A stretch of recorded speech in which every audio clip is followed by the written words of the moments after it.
സ്വർണ്ണക്കടത്ത് സംഘങ്ങളുമായി ബന്ധമുണ്ടെന്ന PV അൻവർ MLAയുടെ ആരോപണത്തിൽ Pathanamthitta SP Sujith ദാസിനെതിരെ customs അന്വേഷണവും.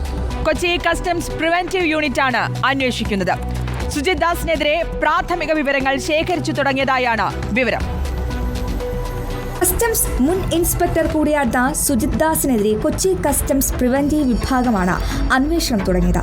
സുജിത് ദാസ് മലപ്പുറം SP ആയിരുന്ന സമയത്ത് നിരവധി സ്വർണ്ണക്കടത്തുകൾ പിടികൂടിയിരുന്നു. ഇത്തരത്തിൽ പിടിച്ചെടുത്ത സ്വർണത്തിന്റെ അളവുകളിൽ മാറ്റമുണ്ടായിട്ടുണ്ടെന്നാണ് പ്രാഥമിക നിഗമനം. ഇത് വിശദമായി പരിശോധിക്കാനാണ് കസ്റ്റംസ് പ്രിവന്റീവ് വിഭാഗം തീരുമാനിച്ചിരിക്കുന്നത്.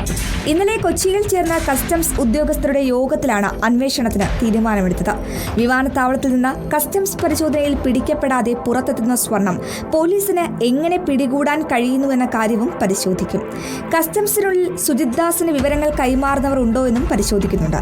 സുജിത് ദാസിന്റെ കാലത്ത് പിടികൂടിയ സ്വർണ്ണക്കടത്ത് കേസുകൾ വീണ്ടും അന്വേഷിക്കുകയും അതിൽ പിടിച്ചെടുത്ത സ്വർണത്തിന്റെ തൂക്കവും അളവും ആദ്യഘട്ടത്തിൽ പരിശോധിക്കുകയും ചെയ്യാനാണ് കസ്റ്റംസിന്റെ നീക്കം. കൊടുവള്ളി സ്വർണ്ണവേട്ട അടക്കം അന്വേഷണത്തിന്റെ പരിധിയിൽ വന്നേക്കും. റിപ്പോർട്ടർ, കൊച്ചി.